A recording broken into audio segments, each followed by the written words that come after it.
Hello दोस्तों, स्वागत है मेरे चैनल में शिव पुराण चैनल मतलब सुनीत विचार में। कल हमने आपको 5 से 6 अध्याय पढ़कर सुनाया था। आज हम आपको एक नेक्स्ट चैप्टर पढ़ के जाएंगे 7 से 8। तो आज हम पढ़ेंगे महेश्वर का ब्रह्मा और विष्णु को अपने निष्कल और शकल का स्वरूप परिचय देते हुए लिंग पूजन का महत्व बताना। मतलब नंदीश्वर कहते हैं कि तदनंतर वे दोनों ब्रह्मा और विष्णु भगवान शंकर को प्रणाम करते हुए दोनों हाथ जोड़ के उनके दाएं बाएं भाग से में चुपचाप खड़े हो गए। फिर उन्होंने वहां साक्षात प्रकट पूजनीय महादेव जी को श्रेष्ठ आसन पर स्थापित करके पवित्र पुष्प और वस्तुओं द्वारा उनका पूजन किया। तीर्थ काल तक अविरक्त भाव से सुदृढ़ रहने वाली वस्तुओं को पुरुष वस्तु कहते हैं और उनके अल्प काल तक ही टिकने वाली क्षण भूगर्भ वस्तुएं प्राकृतिक वस्तुएं कहलाती हैं। इस तरह से वस्तु ये दो भेद जानने चाहिए कि किन पुरुष वस्तुओं को उन भगवान शिव का पूजन करना चाहिए। ये बता गया यार, हार नुपुर के क्रीट मणिमय कुंडल यज्ञोपवित उत्तरीत वस्त्र पुष्पमाला रेशमी वस्त्र हार मुद्रिता पुष्प और तांबुल कपूर चंदन और अगुरु का अनुकूलम धूप दीप व्यंजन ध्वजा चंबर तथा अन्य दिव्य उपहार द्वारा जिनका भैरव लक्ष्मी और मन की पहुँच से परे हैं, जो केवल पशुपति परमात्मा के ही नेक्स्ट पे तो योग्य थे। देखते हैं आप यहाँ पे किस तरह से भगवान के लिंग के जो पूजा करते हुए बताया गया पूरी विधि के बारे में। तो योग्य थे जिन्हें पशु और बधु जीव कदापि नहीं पा सकते थे, और उन दोनों ने अपने स्वामी महेश्वर का पूजन किया। सबसे पहले वहाँ ब्रह्मा विष्णु ने भगवान शंकर की पूजा की और इस प्रश्न होते भक्तिपूर्वक भगवान शिव ने नर्म भाव से खड़े हुए उन दोनों देवी देवताओं को मुस्कुराकर कहा। महेश्वर बोले, पुत्रों, आज का दिन एक महान दिन है।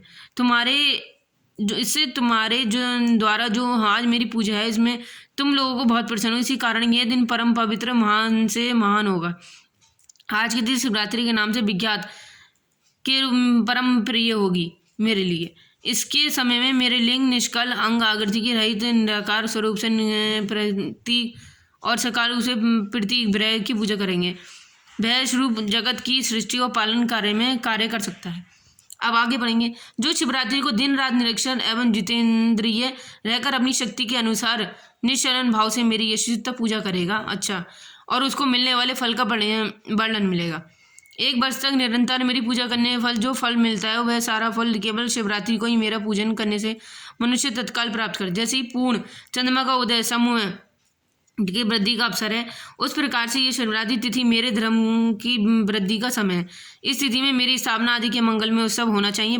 पहले मैं जब ज्योतिर्मय स्तंभ रूप से प्रकट हुआ वह समय मार्गशीर्ष मास से अर्ध का नक्षत्र से युद्ध पूर्णमासी या प्रतिपादा जो पुरुष मार्गशीर्ष मास में आर्द्रता नक्षत्र होने पर पार्वती सहित मेरा दर्शन करता है अतः मेरी मूर्ति लिंग की झांकी करता है, वह मेरे लिए कार्तिकेय से अधिक प्रिय है। उस शुभ दिन को मेरे दर्शन मात्र से एक फूल फल प्राप्त होते हैं। दर्शन के साथ मेरा पूजन भी किया जाता है और आर्थिक फल प्राप्त होते हैं। वाणी द्वारा वर्णन नहीं हो सकता। वहाँ पर मेरे लिंग रूप से प्रकट होने पर बहुत बड़ा हो गया था।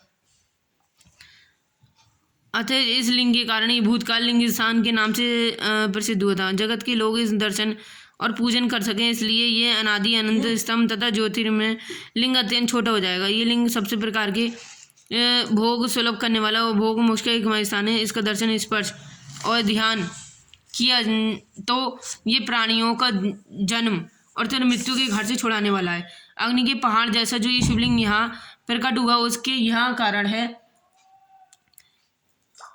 यहाँ अनेक प्रकार के बड़े बड़े तीर प्रकट होंगे और इसके साथ निवास में मारने से जीवों का मोक्ष हो गया। माय गॉड, मेरे 2 रूप हैं, शकल और निष्कल। 2 रूप हैं, शकल निष्कल, दूसरे किसी रूप के नहीं है। पहले स्तंभ रूप से प्रकट हुआ, फिर साक्षात रूप से ब्राह्मण और निष्कल रूप में महेश्वर भाव सकल रूप में हुए। ये दोनों ही मेरे सिद्ध रूप हैं। मैं ही इस परम ब्रह्मा परमात्मा हूँ। कला युक्त अकाल पर मेरे स्वरूप है। ब्रह्म रूप होने के कारण मैं ईश्वर हूँ। जीवों पर अनुग्रह आदि करना मेरा कार्य है। ब्रह्म और केशव में सबसे बेहतर जगत की वृद्धि करने वाला होने के कारण ब्रह्म कहलाता हूँ।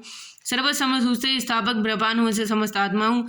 सर्ग से लेकर आत्मा ईश्वर से लेकर भिन्न जगत संबंधी 5 कृत्य हैं। वैसे तो मेरे ही मैं अतिरिक्त दूसरे किसी के नहीं है, क्योंकि मैं वो सबका ईश्वर हूँ। पहले मेरे ही ब्रह्म रूप का बोध कराने के लिए निष्कल लिंग का प्रकट हुआ था, जिसके अज्ञात ईश्वर का साक्षात्कार करने के लिए साक्षात जगदीश्वर ही सकल रूप से तत्काल प्रकट हो गया। अतः मुझ में जो ईश्वर है उसे ही मेरा संकल्प रूप जानना चाहिए, और ये निष्कल स्तंभ है, ये मेरे ब्रह्म रूप का बोध करने वाला, ये मेरा ही लिंग है, चिन्ह दोनों ही पृथ्वी यहाँ रहकर इसका पूजन करेंगे, ये मेरा ही स्वरूप है, मेरे समापनी की प्राप्ति करने वाला लिंग और लिंगी में अभेद होने के कारण मेरे इस लिंग का महान पुरुषों की पूजा करनी चाहिए।